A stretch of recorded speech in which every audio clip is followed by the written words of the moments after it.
Hey, it's another Tasty Tuesday edition of The Sweat presented by DraftKings. What's up, everybody? I'm Emerson Lansky, rolling solo, no longer on Radio Row. We are back in our Boston studios, and single people, it's time to shut up because you know what? Married people, we hate Valentine's Day too.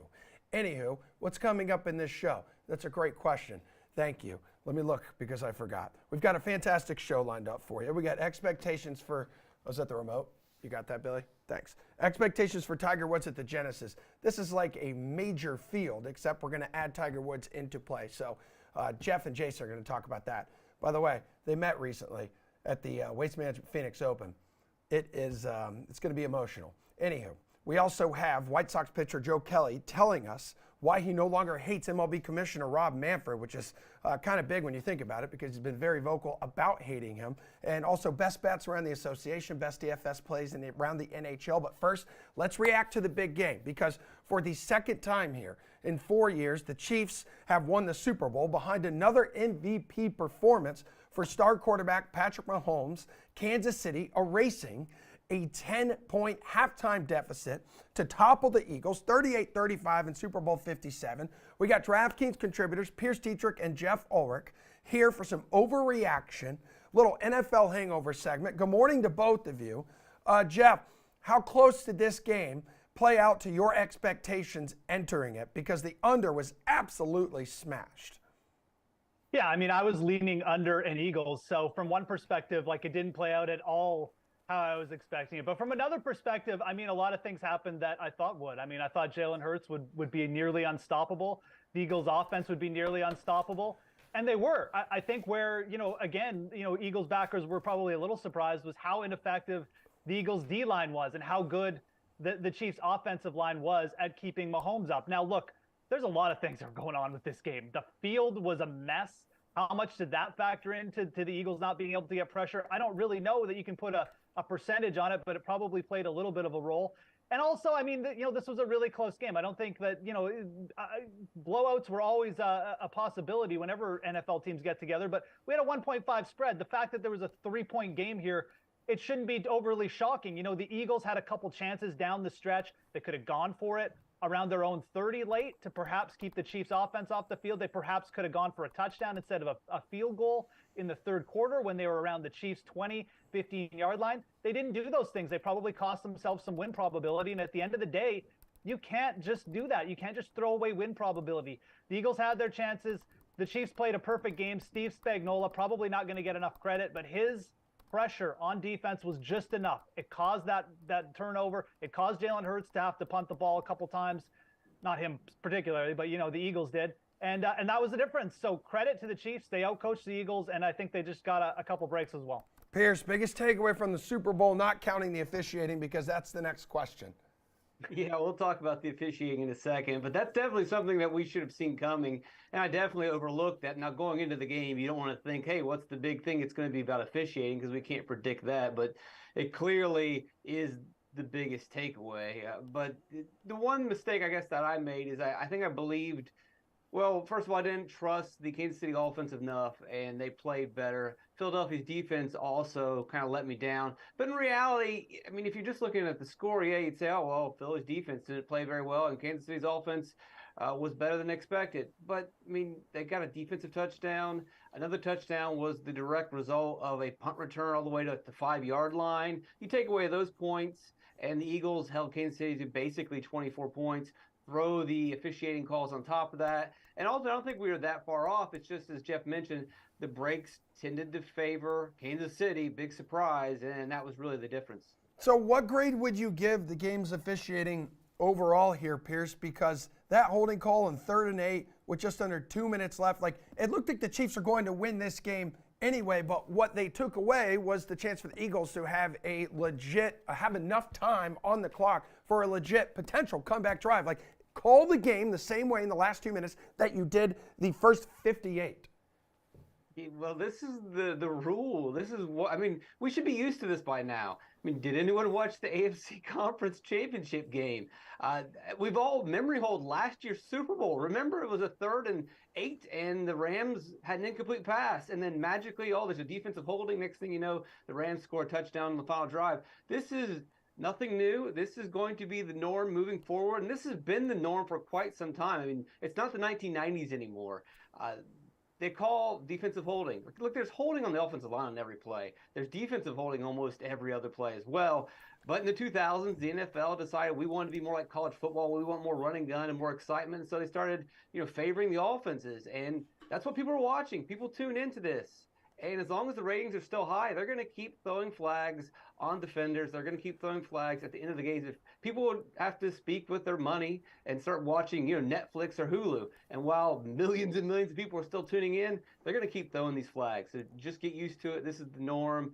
It's unfortunate, but just the way that's going to be. Yeah, Jeff, this game ended with an anticlimactic fart, and the refs, I truly believe, were pretty decent for most of the game. Like, we watched this whole game together out in Arizona, and a lot of the biggest plays in the game went Philly's way. To me, it's just a call that didn't need to be made, caused a massive shift in determining who won this championship again. This happened last year between the Bengals and the Rams, if you remember, too. Look, as Pierce already alluded to, you look at the technical definition of holding: grasping an eligible offensive player with your hands, extending an arm to cut off or encircle him. That happens on every play. Like, legitimately, there is something where the defender sticks out his arm, gets in the path of the defender. On almost every play, you could probably, by the rule book, call a holding call on the defense. But what are we talking about here? What is good officiating? It's knowing the moment. It's knowing where points of emphasis need to be thrown a flag for, need to be highlighted with a flag. Did Juju Smith-Schuster get any way knocked off his route on there? Was there like a clear just jarring of the player? There wasn't. And, again, this comes back to consistency. You talk about this was a well-roughed game. It really wasn't. James Bradbury and Juju Smith-Schuster were involved in another controversial play where Bradbury clearly got in front of him, clearly cut him off, and there was no flag. There's no consistency. So if you're not going to call a worse foul earlier in the game on the same two players, you can't take a flag and throw it in the most pivotal play on a lesser foul. It's ridiculous. It was terrible reffing. Part of reffing needs to be, you need to be conscious of your environment. Is this a play where I need to stand up and say this needs to be highlighted? It was the exact wrong time for that flag. So, yeah, I think that if you're an Eagles fan, you have a beef. I think the whole NFL fandom has a beef with what's going on. It's not that we don't need to have holding. It's not that we can't have like penalties or anything like that, but you've got to be cognizant. These refs need to be cognizant of the environment they're in. They need to just be highlighting certain plays, not every ticky-tack thing in the last 2 minutes of the most important game of the year. So, no, I think it was horribly officiated just for that one call and the way they officiated the rest of the game. All right, the streak of quarterbacks winning NFL MVP and then losing that same year in the Super Bowl has been snapped. It was 9 years because now Patrick Mahomes, second Super Bowl MVP, coming off his second regular season MVP. Jeff, is he on this Tom Brady-like trajectory here? Look, the one knock against like Mahomes and the Chiefs were, can you still build a championship team when you pay the quarterback, he's your highest salary player, you're paying him $15+ million a year. Can you still do that? The Chiefs have answered the question. Yeah, you can, when your player is Patrick Mahomes and when your coaches are Andy Reid and Steve Spagnuolo. Absolutely. This is already a dynasty. 5 conference championships in a row? Are you kidding? I mean, in this day and age, in the parity and the salary cap and these quarterbacks getting $50 million a year and just ruining their team's salary structure, to do that, this is already one of the greatest dynasties we've already seen. Don't even worry about the Super Bowl wins, just how consistent they've been with Mahomes, getting him on that contract, and Andy Reid. So, with Patrick Mahomes being only 27, with Andy Reid still probably having a couple years left that he's going to want to coach, and then just them being able to restructure the team after losing their best offensive weapon in a receiver in Tyreek Hill. Yeah, man. I mean, the door's open for at least a few more here. Absolutely. I think you're going to see the Chiefs just continue to reload every offseason in some of those positions, wide receiver, add to the offensive line where they can, and they're just going to keep being competitive. And yeah, they'll probably get knocked off their perch a couple times. Maybe the Bengals will get them one year again, but they'll be back. I think there's a couple more Super Bowl appearances at the very least for this team. The Jags will likely get them a couple times as well, but Pierce, the Chiefs know that they have Patrick Mahomes under center for basically the next decade for what is already below market value.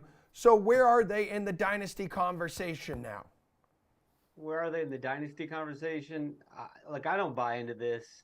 If you want to be a dynasty, you've got to win consecutive championships, 3 in a row for me, and I've got higher standards than most. But I mean, what does dynasty mean? I think most people throw that word around and have no idea what the definition or what it means. Oh, does it mean they're a really good team? No, that's not what dynasty means. It means a succession. It means year after year, a bloodline going on and on and on. You can't have a year on, a year off. Mahomes looks great. He could retire tomorrow and be a great quarterback. But just going back to the Mahomes question about, I think this is what, the naysayers, the critics of Mahomes want to say. It's like the guy gets preferential treatment, gets all the calls, similar to Brady, as you mentioned. And he's going to keep getting those calls. And they're going to keep winning championships because it's a star league. That's what sells. It's a billion-dollar industry. There isn't scripts that are going to decide who wins these games.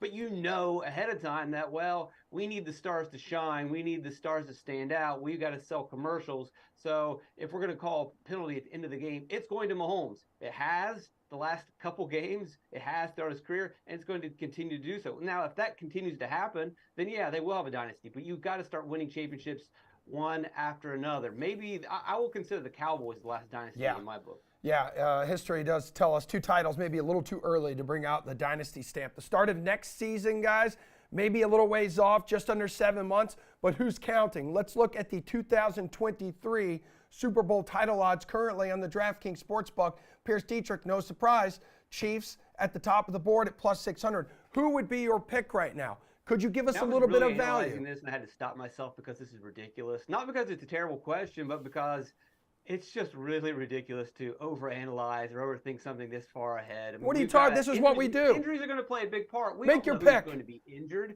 We don't know what the free agent acquisitions are going to be. We don't know what rookie is going to break through. We have no idea of what any of that is going to happen. We also don't know who's going to get the favorable penalty calls in the conference championship game, and then also the favorable penalty calls in the Super Bowl. I mean, I guess if you had to go out on a limb, you would assume that's going to be the Chiefs again. So bet the Chiefs. All right, Jeff Ulrich, let me show you something here, pal.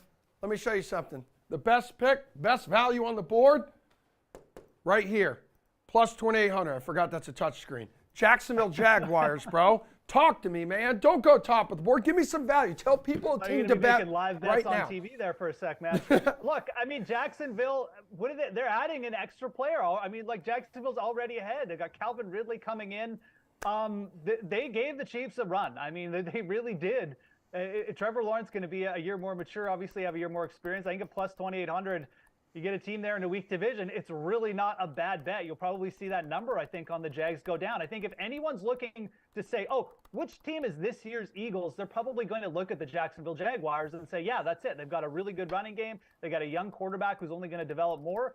I think you'll see that number on Jacksonville go down to potentially where the Chargers are at plus 2,200. And I would take the Jaguars over the Chargers right now in the futures easily. So if you're looking at the top of the board, the Bengals matched the Chiefs in every way. They beat them in the regular season. You might as well just take the plus 900 because I don't think there's much between those teams. And I think that the Bengals also have more room to work with because they still have Joe Burrow on a first contract. So I think that's probably, the easy rationale at the top. I think you'll see the Bengals and Chiefs there, like the plus 900 there. But yeah, if you're going down the board, man, Jacksonville, I think, is going to be a really popular pick this offseason at plus 2,800, at least until that number gets down to where the Chargers are there. All right, awesome. Pierce, enjoy the rest of your day. Jeff, hang out. We'll talk some Tiger Woods and best bets for the Genesis coming up with Jason Sobel. But right now, pitchers and catchers reporting this week, everybody. Yes, NHL will be our next segment, but pitchers and catchers reporting. We caught up with a pitcher, White Sox, of Joe Kelly.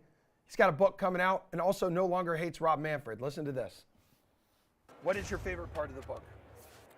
I'm going to say it again. A whole chapter, me and Rob Manfred have a conversation. Nothing's edited. It's all real, taking no words out. After, obviously, my suspensions with the brawl with the Houston Astros, I've been suspended multiple times from Manfred. Not from him exactly, but MLB, right? Yep. Tons of money, tons of research on my part because usually players don't fight the cases. I had 50 years of baseball fights. I took my own lawyer. I battled their 3 lawyers. Went into a room for 3 hours and pitched my heart out saying why I shouldn't get suspended. So I had a lot of animosity, right? Then the lockout happens. All players have a lot of animosity. Fans have it. why aren't they playing? The commissioner sucks, blah, blah, blah. And so I said, hey, Rob, I'm writing a book. Is there any chance you'd be a part of it? We could talk about things that, so people could see you in a different way, see me in a different way. So we had a conversation. Actually. So I think after people read the book, I'm gonna put it here. Like, I had to change of heart. Came into disliking him. Billy. Yes. This is incredible. I came in disliking our commissioner, and now I actually feel for him and see where he's coming from as a human being, how tough it is, and how much he loves baseball. Because, not to give it all away, but he has the power to make any rule change at any moment, like now. Like, right. I want the pitch clock. Middle of the season, boom, F off players.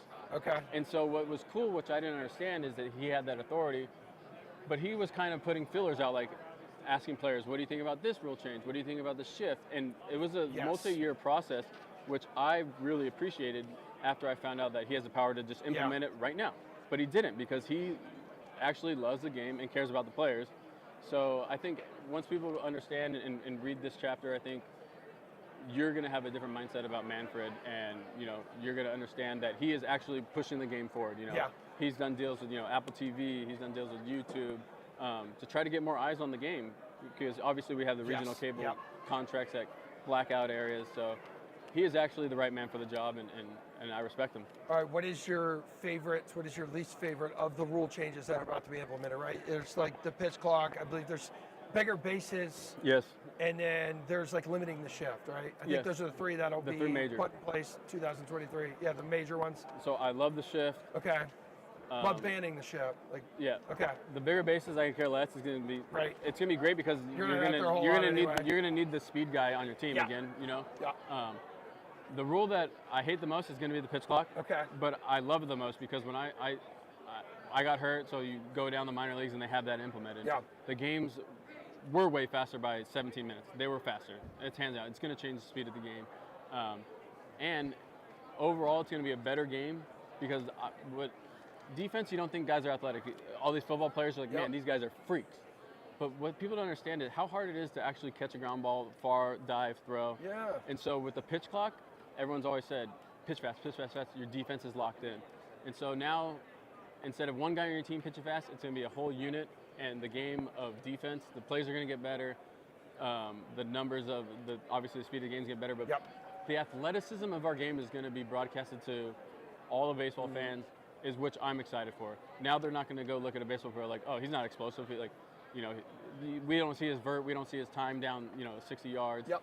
But with the speed of the game, you're going to understand and see how athletic, baseball players are at elite level. All right, I got one more for you here, and I know how outspoken you are, not afraid to share your feelings with people out there. So of all the players associated with the steroid era here, which ones are you voting in? Ooh. We're talking like McGuire, Bonds, Sosa, all those dudes. For me, yes. Since I am a Major League Baseball player and I understand that everyone did it, and we're taking it to be the best of the era, right? So if everyone's taking steroids and you're the best steroid guy, you're in. So yes, every single person you name, Sosa, McGuire, Bonds. I mean, Bonds first for ballot, crying out loud, Bonds should have 100% of the vote. To me, right? And I'm sure like the guys who are in the Hall of Fame are going to be like, that's not, that's tainted. Well, just because guys aren't getting caught, there's guys in the Hall of Fame that 100% have taken it. So with my thought with new hip owners need to own baseball teams, I think it should be the same for the writers. Okay. New, young, hip writers who don't remember and like just looking at stats like, why is he not in? Yeah. Those guys need to start voting, and we should throw all the guys. If you're the best in your era, I don't care what you did, you're in. All right, everybody, welcome back to The Sweat, presented by DraftKings. Great talk there from Radio Row with Joe Kelly. We're going to have a great talk now, talking Sticky Puck with NHL.com's Anna Dua RotoWire's riveting duo of Paul Bruno and AJ Scholl's little morning skate. Let's talk some best DFS plays on tonight's 5-game slate. Ladies first, Anna, best DFS play at center tonight. Who you got? I think I'm sticking with Bo Horvat ever since he's gone to the New York Islanders. I mean, he has 4 points, 3 goals, and 2 power play points since in his first 4 games with New York. It seems as though he isn't slowing down since shifting over from Vancouver and is really helping them on that power play, which the Islanders were struggling with. So maybe he keeps it going against the Ottawa Senators. All right, Paul, who you going with? There's 4 guys between 6,000 and 6,500. Let me cycle through them quickly that make a lot of sense. All first liners. Mark Scheifele, $6,000 versus Seattle. All he's done is 6 goals and 2 assists in his last 7. Barkov, $6,400 at St. Louis. 3 goals, 5 helpers in his last 7. Aho for Carolina, $6,500. 9 goals in his last 7 for the best in the league right now at that position. And Nico Hischier might make the most sense with the best matchup against Columbus. 2 goals, 4 helpers in his last 8. All right, AJ. Well, I'm going to go with that Nico Hischier recommendation. The Blue Jackets have conceded the 3rd most goals this season, and they're going to play without one of their defensemen, Vladislav Gavrikov, tonight, as they're looking to trade him. They're just going to bench him and avoid him getting hurt here. The Devils don't have Jack Hughes back, so Nico Hischier continues to be that top-line center for them, comes in at 6,300. Yes, he comes in stuck in a 7-game goal drought, but he's got 24 shots over that stretch, picking up 3 assists along the way. I think this is a great opportunity for him to get back into the goal account. All right, guys, let's go to the wings and things department. Who do you like here, AJ? Well, I like Anna's recommendation about using Bo Horvat. I'm going to use his winger, Matthew Barzal. Normally a center, has shifted over to wing here. You can get him at 5,600. Great value to play alongside Horvat. 6 points in his last 5 contests. Pair of power play help points for him as well. And a decent matchup playing at home against the Senators. I think the Islanders are a good stack opportunity tonight. Paul, who do you like at the wing? I can't believe I'm the first one to mention a Pittsburgh Penguin today, but I'll go with Jake Gensel, $7,100 at San Jose, the best matchup across the board, I think. 3 goals, 5 helpers in his last 8 games. Brad Marchand, no points in his last 4 games. No wonder his price tag is only $6,000. I think he's overdue to break out there. And then finally, Patrick Kane against Montreal. Look, he knows that all eyes are on him, and he wants to show some offense. He's got 1 goal and 4 helpers in his last 5. This is a chance to pad those stats in Montreal. All right, Anna, your strategy here.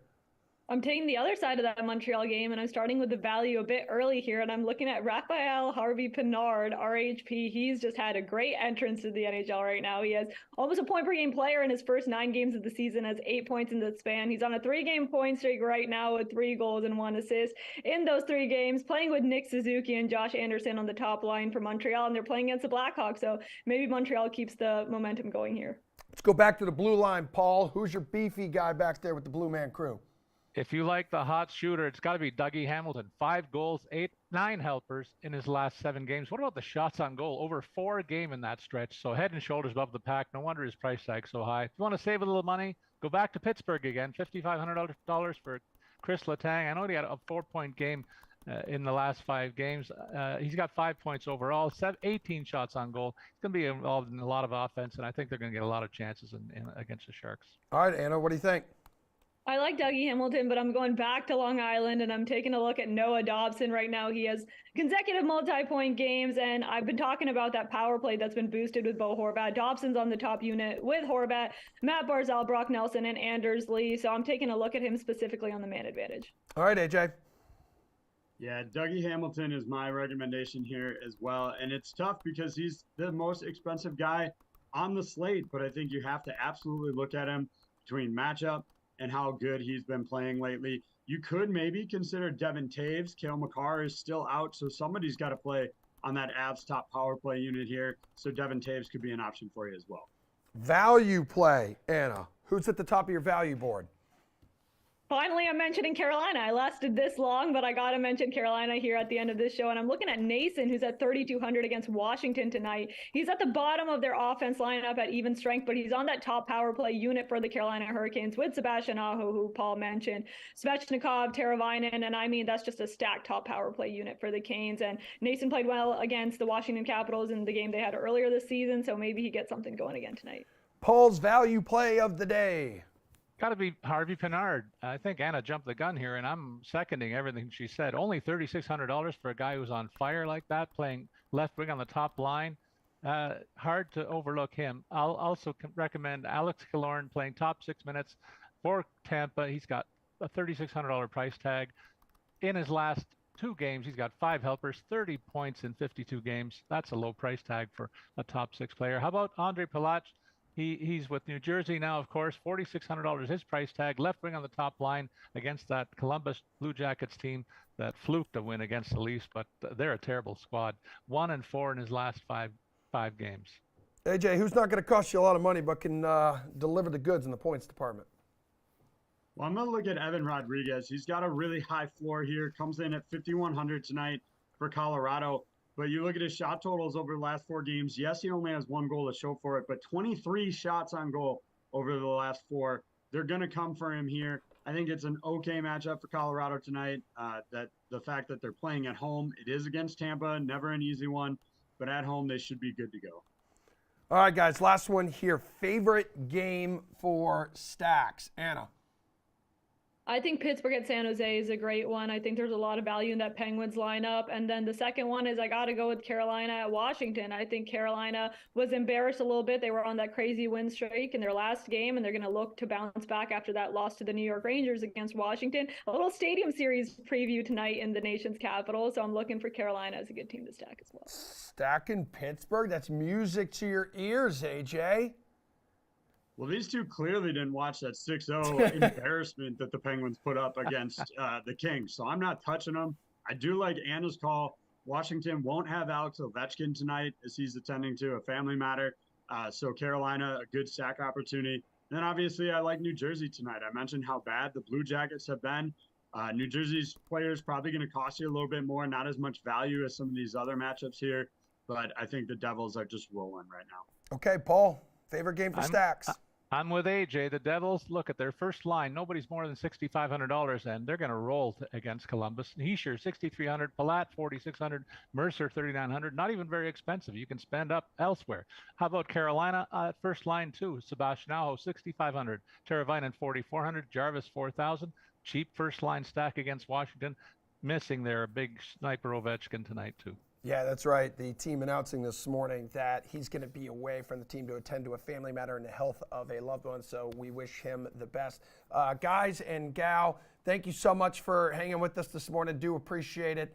Coming up next, everybody, after a quick break, we're going to poke over to the NBA. We're going to deliver some rapid-fire sportsbook plays. Also got a 5-game slate going down there. Man, the Celtics, big underdogs in Milwaukee tonight. Could you get some value on them? Betting them on the DK Sportsbook. That's coming up next. You know, betting without a game plan is a little like skating a giant ramp without helmet and pads. I wouldn't risk it. And I wouldn't bet without a game plan. DraftKings Sportsbook provides you with tools to set a realistic budget and time limits, so you're ready to bet responsibly.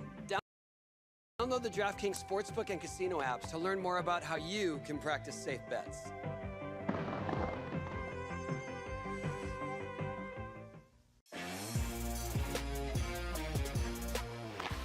This season, DraftKings Sportsbook is your place to bet on the greatest sport on ice. There's so many ways to get closer to the game. And with this latest offer, you can win big. Now that is deserving of some victory stick taps. Download the DraftKings Sportsbook app, sign up with the promo code, and take advantage of this great offer. And get in on the action with an official sports betting partner of the NHL.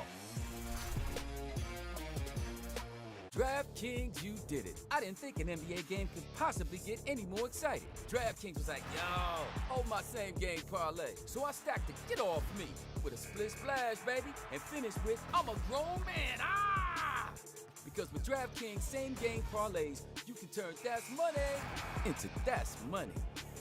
Get a no-sweat NBA same game parlay up to $10 with DraftKings Sportsbook. Action's so good, why bet anywhere else? I call game. You want to be a showstopper? You want to be awesome? Then you'll want to have a game plan. Whether you're a champion or a bettor, you gotta be responsible. Have a realistic budget? Then bet within your means. Set a time limit, then stick to it. And use the DraftKings Sportsbook and Casino apps. They offer all these tools and more so you can practice safe bets. Can I get a mic to drop?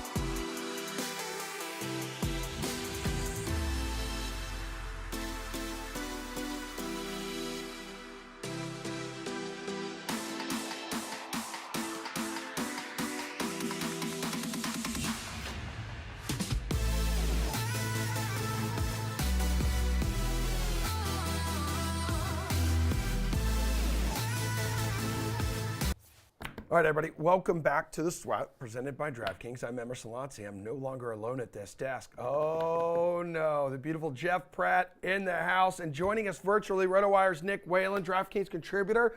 Gary Thorne, fresh off his MSG debut last night. How'd it go? Went great. You know, the Knicks won. That's as a diehard Knicks fan, I just love promoting the brand, and Knicks wins. So it's all part of the family now. All right, dude. Well, I'd love to start with you here because you're also a diehard Raptors fan. Orlando at Toronto as we start our NBA Fast Break segment here, guys. So best sportsbook plays for each game. Go ahead, Gare Bear. Minus 10 million that my fiance is going to be disappointed that this is what we're doing on Valentine's night, watching the Raptors play the Magic. Honestly, this just seems like a ridiculously big line. You know, the Raptors haven't looked good since acquiring Jakob Poeltl. They barely beat the Pistons. They blew a massive lead to the Jazz. Whereas the Magic have been the best ATS team in basketball for about 2.5 months now. You know, they are 24-10 against the spread in their last 34 games. They are 5-1 ATS their last 6 games on the road. Precious Achiuwa and Gary Trent Jr. are questionable for this game. The Raptors only have about 7 good players to begin with, so when 3 of them might be out, that's a bad place to start from. I'm just going to take the Magic plus 7. All right, Toronto's won 4 of its last 5 contests, though, here, Jeff. They have, and I like them covering, but I'm actually going to take an interesting one here and go under 221 and a half, which is a low total, but these teams just have not been scoring a lot of points lately. The Magic in particular have hit a wall offensively. 5 straight games involving them have gone under the total, and they're struggling to break the century mark on a nightly basis. And I'm not just saying that they're playing horrible basketball. As Garion said, they're one of the best ATS teams this year. On top of that, they're actually playing great defense over that stretch as well lately. So these game totals aren't even coming close as of late for them. Meanwhile, the Raptors, they're not really good enough offensively to make up for Orlando's own scoring deficiencies. It's not like they're facing the Kings here, who can make up for any team's poor offense by going for 140 on any given night. You know, they rank 20th in points scored per games. I would expect this to be another ugly, low-scoring affair. All right, only caveat to that here, Waylon. The over's 5-1 the last 6 meetings between these two teams when the game is played in Toronto, also known as the 6. I think Jeff is onto something with that under. I mean, not only is Orlando one of the 5 best defensive teams in the league over the last month, but they're one of the 3 worst offensive teams as well. So I think that's a good recipe for the under. It is the second game of a back-to-back for the Orlando Magic, so I think maybe that's factored in to this inflated line. But I'm with these guys. I think it's a little too high. I'm on the Magic tonight, and I also like Markelle Fultz over 14.5 points. He's gone over this number in 6 of his last 7. He's putting up 14, 6, and 4 on 55% shooting over his last 20 games. He's over 80% from the field during that stretch. So I'm on Markelle Fultz tonight. And yes, I apologize for my voice. I'm under the weather. Wow. Yeah. Okay. I was about to ask you if something's going on with you. Clearly something is. But I will say this is your flu game, dude. This is your flu game. This is my flu show, and these are the first words I've spoken today. I didn't think it would be this bad. All right, man. Well, maybe suck down some honey here. I'll go to you third again, the next question. But I'm going to start with you because we're talking Celtics at the Bucks here, dude. This is your team. Celtics 9-point underdogs on the road tonight. What's going on, dude? What's your favorite bet here? Oh, God. This game could go so many different ways. Why are they such big underdogs? Are there injuries right now? Yes, Celtics the injury report is a disaster. So Marcus Smart and Jaylen Brown are out still. Okay. Jason Tatum is doubtful. Robert Williams is questionable. I would lean towards him. Oh, my God. They're going to get smoked. Sitting. Grant Williams is also questionable. It sounds like Malcolm Brogdon will be back. That being said, Derek White, Eastern Conference Player of the Week. He is playing tonight. So he's probably going to go for 50 and find a way to keep this game close. How can you not? No, you know, we have no idea which Boston team's going to take the floor tonight. There's still a lot of things to be figured out from an injury report perspective. So I'm looking to the other side of this matchup. I'm looking for some consistency. And you find that in Brook Lopez. He's in the middle of his best season since 2016. He's averaging over 14 points, over 6 rebounds per game. Tonight, I'm taking him to go over 20.5 points, rebounds, and assists. And that line is only factoring in 1 assist right now, which is his average. It's understandable. But over his last 10 games, he's had a couple where he's gone for 2 or 3. So I think there's a little bit of an edge there. That's why I'm going full PRA instead of just points and rebounds. Gotcha. He's remained a steady offensive presence for the Bucks. He's gone over this total in 3 straight games. There's always concern about a potential blowout. As you said, the Celtics are 9-point underdogs for a reason tonight. But in reality, I think they'll keep it close enough to force him to play 25 to 30 minutes. And if that happens, he's going to go over. Gary, He doesn't think so. Gary, what's going on? Why are you shaking your head? I was nice to your Raptors, Garion.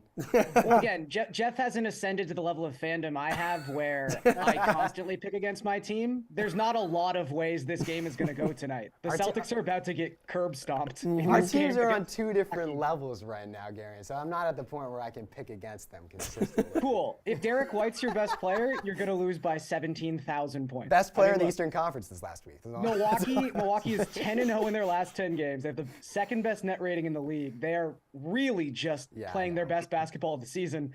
And like you said, this isn't anti-Celtics. This isn't the Celtics tonight. They have no one. There's just no one left. This is going to be an absolute beating. I'm surprised this number isn't double digits. Bucks by 9. I might look into alternate spreads, honestly. Waylon, how do you get a betting edge in this thing, man? These two teams fight for top seed in the East, but this is going to be a tall task for Boston to emerge victorious. It is, and you got to be cautious because sometimes in these situations when it feels so obvious and one team is so overmatched, you do see that team find a way to keep it close. But I just think Boston's too depleted. I mean, they're likely going to be down 5 of their top 6 guys, although I don't know where Derek White currently factors into that equation. But I think you just have to take Milwaukee with the points here. They're at home, like Garion said. They're rolling right now. They've won 10 in a row. Giannis is on the injury report for what it's worth. He is probable. I think he does play in this game. And not that it really matters at this juncture in the season, but the Bucks can pull within a half game of Boston for first. So I think this is a game that they still need to take relatively seriously. I think the Bucks do take care of business. And, the All-Star break is not the halfway point. Like they're kind of running out of opportunities to, have these statement type of games. So obviously you'd prefer to play Boston at full strength, but I still think this is a spot where Milwaukee makes a point to take care of business. All right, let's go Sacramento at Phoenix here, Waylon. What's your favorite bet in this showdown? I'm going to take a little bit of a risk here. We're going to go with a plus money bet, and it's Keegan Murray over 2.5 3-pointers. He's been very hit or miss throughout the season. Anybody who's following the Kings knows that, but he has settled in over the last month and a half. He's gone over this number in 11 of his last 19 games. No Malik Monk for Sacramento tonight. It's not a direct position to position effect there, but more shots available for Keegan Murray. He had 8 threes in a game earlier this month against Houston, had 4 threes just last week.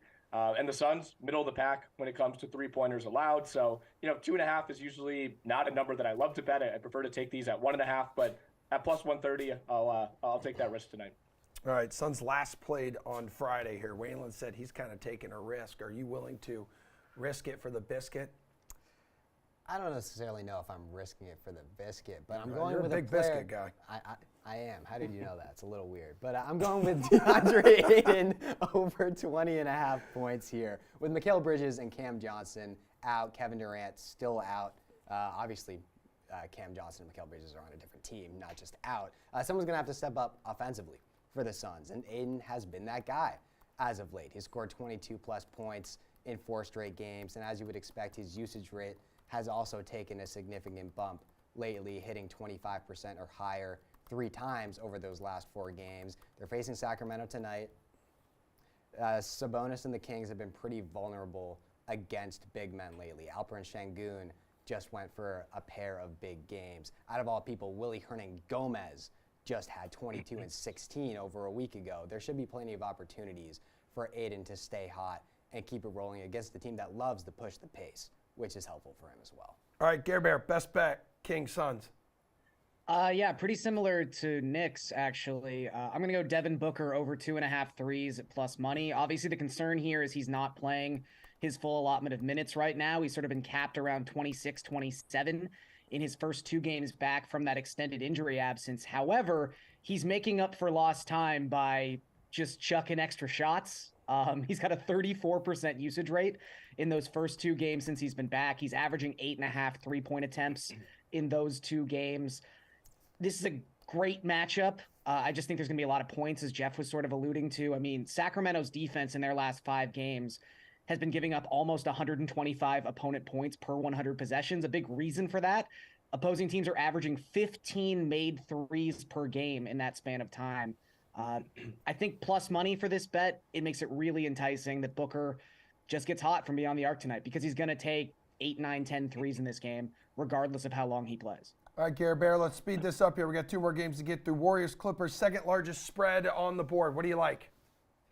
I'm just going to take Clips minus 8.5 at this point. Golden State has been terrible ATS on the road to begin with. There's no Curry in this game. We don't know for a fact there's no Clay, but Clay's not going to play in this game on the second night of a back-to-back. I just think it's too much for the Warriors to overcome. Waylon. Yeah, I feel the same way. They're going to be missing pieces. Golden State just 5-10 ATS as a road dog this season, 2-13 straight up in these situations. They've been awful on the road all year. If you don't trust the Clippers to take care of business here, maybe find an alternate spread. You could tether it to Kawhi Leonard over 1.5 steals and blocks. Golden State bottom 5 in turnover rate over the last 10 games. All right, what do you got here, Pratt? This is where I'm risking it for the biscuit, which you know I love, as we just said. Ivica Zubac over 9.5 rebounds. It's at plus money. He's been a monster on the boards lately, hitting double-digit rebounds 5 of his last 6 games. You've got Kevon Looney, Draymond Green in the Golden State front court. After them, they've just got a bunch of wings trying to play big, which really benefits Zubac if one of those guys gets into foul trouble. He's playing by far the most minutes of his career. With that expanded playing time has come a significant bump in production. So I expect him to hit his average, which is 10 rebounds per game. All right, let's wrap it up here, Pratt, with what do we have? Washington at Portland. What's your best bet here? Looking at a couple things here, I'll just focus on one. Trailblazers over 119.5 total team points over their last 3 games. Portland has been the best team in the NBA from a scoring perspective. They're averaging 127 points per game. They failed to score 120 points just once over their last 8 games. And it's not like they're facing off against a defensive juggernaut either. Washington ranks in the bottom half of the league in points allowed per game. So I like them to stay hot. What's your best bet here, Garen? Pretty similar. I'll just take the over in this game. So far in February, these 2 teams rank top 4 in offensive rating and bottom 4 in defensive rating. They're basically the Eastern and Western Conference versions of each other. This is the second night of a back-to-back, so maybe we get some weird injury report stuff. Maybe there's some tired legs involved here, but I think that could be just as detrimental on defense as it is on offense. All right, Waylon, bring us home. Yeah, back-to-back for both teams. Blazers 5-4 to the over on the second half of back-to-backs this season, so I like that. But I'm going to go with a little more of a kind of a bummer player prop here. Lillard under 4.5 made threes. He's gone over this number in each of his last 2 games. He has a bunch of 5+ three-pointer games in back-to-back games this season. He has not done it in 3 straight. I think that continues tonight. All right, guys, appreciate it. We're going to turn our attention to the Lynx. Big Cat is back. How excited are you for that?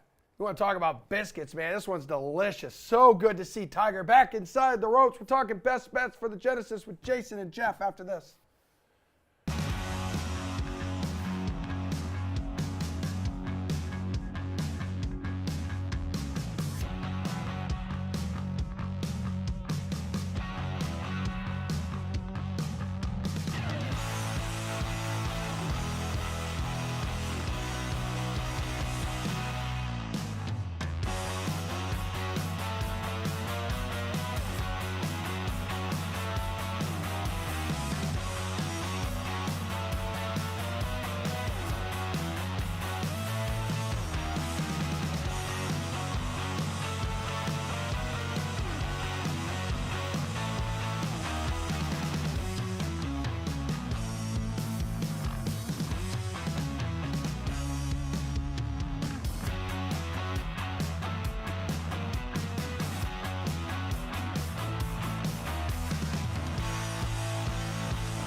All right, if you thought last week's elevated event there at TPC Scottsdale was big, it'll basically be the same field at a major championship caliber golf course this week, all while injecting Tiger Woods into the field. Let's get some best bets here for the Genesis with Jason Sobel and Jeff Ulrich. Our worlds collided, hanging out with both of you at the Waste Management on Sunday. Just who impressed you the most, Jason, and why was it Jeff Ulrich? Yeah, it was Jeff and Samir. It was really good to see those guys out in Phoenix. I had a great time hanging out with them. All right, a few things. First of all, I see you guys at the DraftKings suite on the 17th hole. Yeah. Emerson, you say, man, I would love to see 16. We're going to go there afterwards. I said, why afterwards? Let me sneak you into 16. Yeah. I get you guys into 16. By the tee box. We walk through the tunnel. Incredible. We hang out at the green. I say, hey, just, I'm sneaking you in. Don't say anything. What happens? 5 minutes later, you tweet, hey, look, Sobel got us on 16. Cool. Way to be quiet about it, bro. Next thing, I said, hey, we're going to this place for the Super Bowl. Izzy's at Greyhawk. Great spot. Yeah. Come join us. You never show up. Just basically using me to get onto 16. And it's like, boom, I'm done with you. See you later. It's so ridiculous. The issue was that you had Emerson's phone number and not mine or Samir's, the responsible ones in the group, Jason. That was our first mistake. We apologize for that. We did fly too close to the sun and stay a little too close, too long at the 16th green, but we definitely owe you one as well. The next you guys got kicked off after it was over. So Yeah, they, I know. After the last group comes through, then they're like, hey, you guys got to leave. Okay, that's cool. It was funny when we were in there and we were watching that final group go through and all three dudes tossing darts. Everyone's cheering. The balls are on the green. The next thing you know, they're rolling off. That was my first time ever experiencing that, Jason. And Jeff, I know it was for you. Like, what was your biggest, I guess, what did you enjoy the most about being inside the ropes there on 16? It was an absolute party, and that wasn't even the biggest party day of the week. Yeah, no, I mean, it was amazing. I mean, I think just the atmosphere, just knowing how close the stands are actually to the players. I mean, you get a sense of it on TV, but when you get in there, you realize that we're talking like 5 yards from where the players are teeing off to where the stand starts. So it's a very claustrophobic environment. It just makes you more impressed with how the players perform in those situations. And, just from the overall tournament, I mean, from what we saw down the stretch, I mean, Nick Taylor hanging tough and fantastic week for him, a player nobody had predicted to be competing that week. But then Scotty Scheffler showing up, draining a 15-foot par putt on 16 to close the deal. I mean, we have been waiting for Scotty Scheffler's putter to start putting again for a long time, and it did last week, gained over 4 strokes. And I mean, if that club keeps rolling into Augusta, man, like this guy's going to be really hard to beat once again. Yeah, so then this week, Jason, they stay on the West Coast before making their way over to the Sunshine State for the Florida swing here. What do we need to know about this golf course? Is everything I've read, I mean, you've written about it here for the Action Network, like this is a major caliber golf course. Absolutely. It might be the best golf course. I know we're prone to hyperbole in today's society. Might be the absolute best golf course on the PGA Tour schedule, not looking at major championships and ones that are one-offs, but on the annual PGA Tour schedule, Riviera is up there with any golf course, might surpass it. A classic, old-style, everything you could want in a golf course. Tricky greens. There's going to be rough. You got to hit fairways. I mean, it's just everything you could ever want. 7,400 yards. And so it's going to take some really good golf. And we usually see some of the top names in the game up here on the leaderboard. This being a designated event, I still believe until the novelty wears off, the big boys are the ones who are going to show up on these leaderboards at the designated events. We saw it last week. Yes, Nick Taylor, great week, a few other players. But for the most part, it's going to be the big names at these big events, and it's going to happen again this week. All right, Jeff, so listening to what Jason just said there and your knowledge of this golf course as well, which golfers will you target? Which kind of golfers? Give us ones who are going to have success here. I'm going to target the good players this week. I mean, this is an all-encompassing test. You can't come here with like your pitching wedge and a putter and be like, hey, I'm going to get to 18 under par and just hit some wedges close. I truly agree with what Jay says. It's probably the best course on the PGA Road at just the regular tour stops. You could, any time of the year, you could come to Riviera and you could just throw a major on and you wouldn't be disappointed. I mean, this is a course where, all the tee shots are tough. There's some dog legs involved. You can't just bomb it off the tee and expect to be like 50 yards and in. You'll be in the rough. It's Kikuyu rough. it's really hard to hit out of. You'll miss greens. You've got to be good around the greens as well. So players, good long iron proximity, great, strong off the tee, but you've got to have some semblance of a short game as well. So, as far as like players down the list, I think if you're looking off the top players, we all know the elites who are in good form. The top players can do this all, but when you're looking down, you're either going to take those guys who are supreme ball strikers. Gary Woodland may come to mind, or you're going to lean the other way and say, okay, this guy's a great putter. He's got a great around the green game, and his iron play isn't that bad. So there's really a dichotomy for me once you get down that first tier. You're either looking at the short game specialist, hoping that they can have a decent week, or you're looking at supreme ball strikers and just praying that their putter shows up for at least a couple days. All right, Jason, we know Tiger Woods is back. Used to be one of the top players, still has a top player name, still carries a boatload of weight, plus 1,000 on the DK Sportsbook, now plus 1,200 for a top 10 finish. Your expectations for him this week, what are they? Stay away spot betting wise, or is there something you like with Tiger Woods on the DK Sportsbook? My expectations for Tiger are not a top 10 finish this week. Look, Tiger's not going to show up if he thinks he's going to play bad golf. So I do think that we should have probably more reason for optimism than I think a lot of us do right now, because I know the missed cut and the over 73.5 number for the first round are getting hammered in some of the books out there.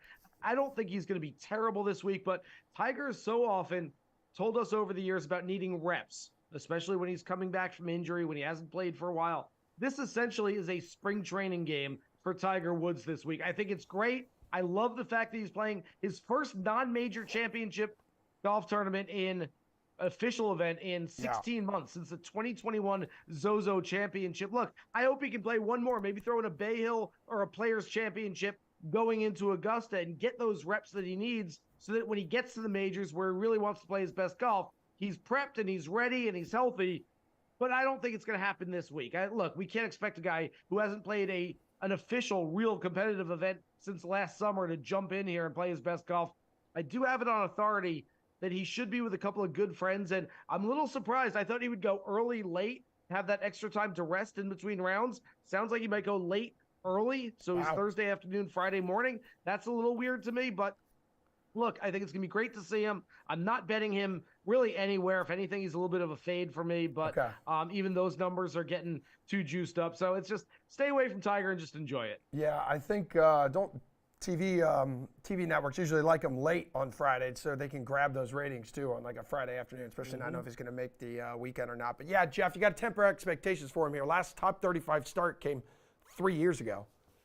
Yeah, I think people always get a little bit too jacked up to bet Tiger Woods to miss the cut in these situations. I mean, he's so mentally strong that like we saw it at Augusta last year. Like he just willed himself through the cut line. I think if you're gonna make a Tiger Woods bet, the best thing to do, and this is a great point that Jason brought up with that info, is the second round. Fade him in the second round because that's going to be a tough turnaround for him. And I think there's going to be enough adrenaline in that first round where he'll probably get through it. It probably is going to look a little bit better than people think, but to come back in the morning, that may be a nice over there.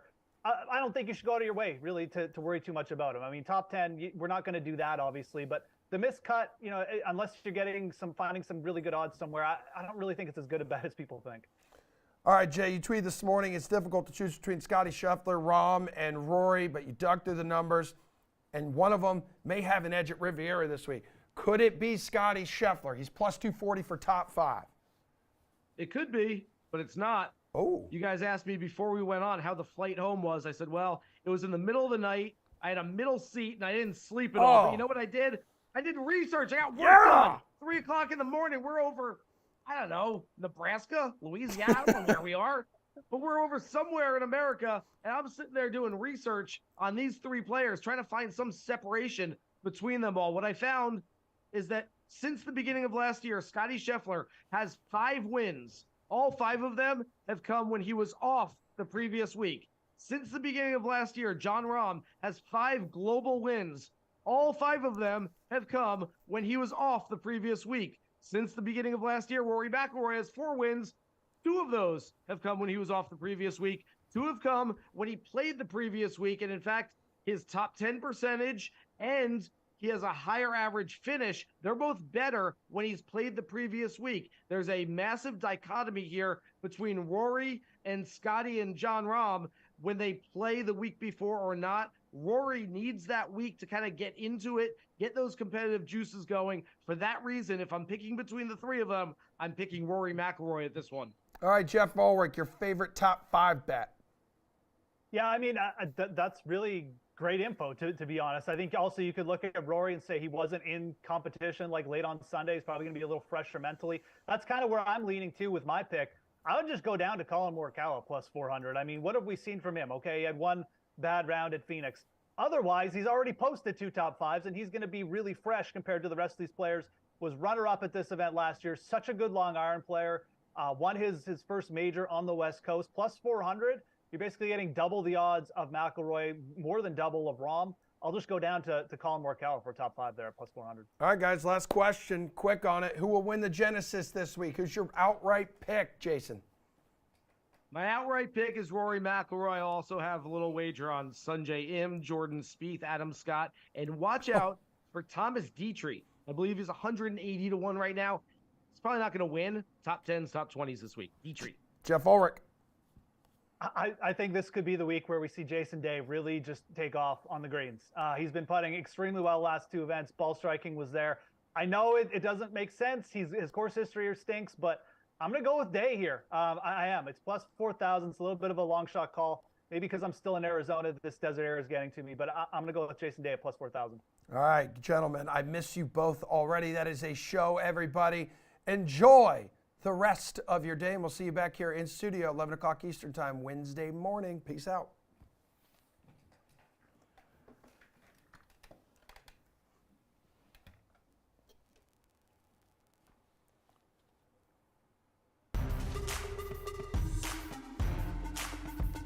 And we're clear.